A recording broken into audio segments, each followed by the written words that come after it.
ভাইরে, জুলাই মাস আসার পর আমার সবচেয়ে বেশি স্যাটেলাইট বিজ্ঞানী পলক ভাইয়ের কথা মনে পড়ছে।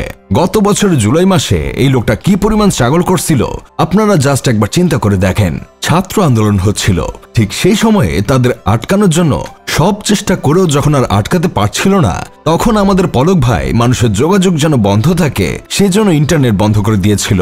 একবার বলছিল ডাটা সেন্টার পুড়ে যাওয়ার কারণে ইন্টারনেট বন্ধ করতে আমরা বাধ্য হয়েছি, আবার কয়েক ঘন্টা পরে আবার বলছিল ইন্টারনেট আমরা বন্ধ করিনি, আপনা আপনি বন্ধ হয়ে গেছে। আমরা ইন্টারনেট বন্ধ করিনি, ইন্টারনেট বন্ধ হয়ে গেছে। একদম ডিজিটাল বাংলাদেশকে একেবারে ভিপিএন বাংলাদেশে পরিণত করে দিয়েছিল আমাদের পলক ভাই। তারপর আজকের দিনটাতে শুধু মনে পড়ছে এই সাংবাদিক ভাইয়ের কথা, যিনি অতিরিক্ত তেল মেরে প্রশ্ন করতে গিয়ে পুরো বাল নামক দলটার পতন ঘটিয়ে ফেলছিল। এই ভাইজান এখন কোথায় আছে, কেমন আছে, কেউ খোঁজ নিয়েছেন? 1 বছর হয়ে গেল, ভাইজানের খোঁজ নিয়েন। আমাদের সবার প্রিয় লাভার বয় কাদের কাকু, যিনি এক এক সময় এক এক কথা বলে সমালোচিত হতেন, কিছু হলেই ঘেউ ঘেউ লিখকে সামলে নিতে বলতেন, অফিসে গেলে 1000 পিকচার তুলে ফেসবুকে আপলোড করে দিতেন। এই লাভার বয়কেও আমরা মিস করছি এই জুলাইয়ে। এখন ইন্টারনেট বন্ধ হয় না, তারপরও কাকুর একই স্টাইলে 1000 খানেক নতুন পিক দেখা হয় না। তাছাড়া আমাদের দেশের সবচেয়ে বড় ভাতের হোটেলের মালিককে তো আমরা কখনোই ভুলতে পারবো না। তিনি সময়ে অসময়ে নায়িকা থেকে গায়িকা, সাধারণ মানুষ থেকে অসাধারণ মানুষ সবাইকে ডেকে নিয়ে ভাত খাওয়াতো। সেই মানুষটাও এখন নাই, আর ভাতের হোটেলটাও নাই। তিনি জুলাইয়ের আন্দোলনের সময় ছাত্রদেরও ডেকে নিয়ে অনেক খাওয়া দাওয়া করিয়েছিলেন। এই মানুষটাকেও আমি ভুলতে পারি নাই। আবার বিশ্ববিদ্যালয়ের ক্যান্টিনে বাকি খেতে খেতে লাখ টাকা বিল তুলে ফেলা আদু ভাইদেরও আমরা আর খুঁজে পেলাম না।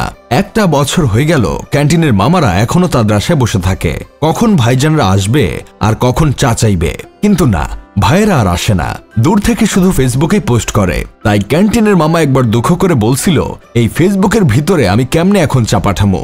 জুলাই মাস আসার পর থেকে দেখতেছি অনেকে পোস্ট করছে জুলাই সিআইডি। এসব দেখে আমার বন্ধু কেরামত বলতেছে, আপনারা এটা করবেন কেমনে?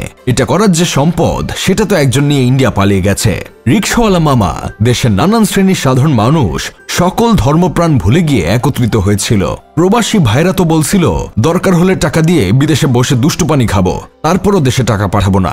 এই তো রেমিটেন্স আটকে গেল, আন্দোলন চলতে থাকলো।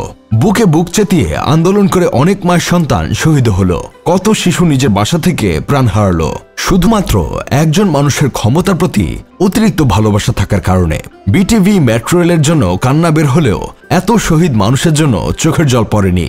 এত কিছুর পরেও এই জুলাইয়ের আন্দোলন সফল হয়েছিল। চেয়ার ছেড়ে একজনকে পালাতে হয়েছিল, তবে একটা কথা আছে না, স্বাধীনতা অর্জনের চেয়ে রক্ষা করা কঠিন। এই বাক্য অর্জনের ব্যর্থতাই অনেকবার দেখা গিয়েছে এই 1 বছরে। ক্ষমতার লোভে নিজেদের মধ্যে কাদা ছোড়াছুড়ি, ক্রেডিট নিয়ে কামড়াকামড়িতে দেশের মানুষ অতিষ্ঠ হয়ে বলাও শুরু করছে, এই দেশের নোংরা রাজনীতি কখনো ঠিক হবে না। যাই হোক, শেষমেশ আমি গোলাম হোসেন একটা কাজের কথা কই। মানুষ ভেবেছিল স্বাধীনতার পর নতুন বাংলাদেশ গড়ে তুলবে, কিন্তু যতবারই নতুন বাংলাদেশ কেউ গড়তে গেছে ততবারই বাধার সম্মুখীন হয়েছে। কেউ কেউ তো নিজের দলের জন্য কামড়াকামড়ি করছে নিজে খাওয়ার জন্য। ঘুরে আবার জুলাই আসলেও এসব কামড়াকামড়ি আর বন্ধ হচ্ছে না।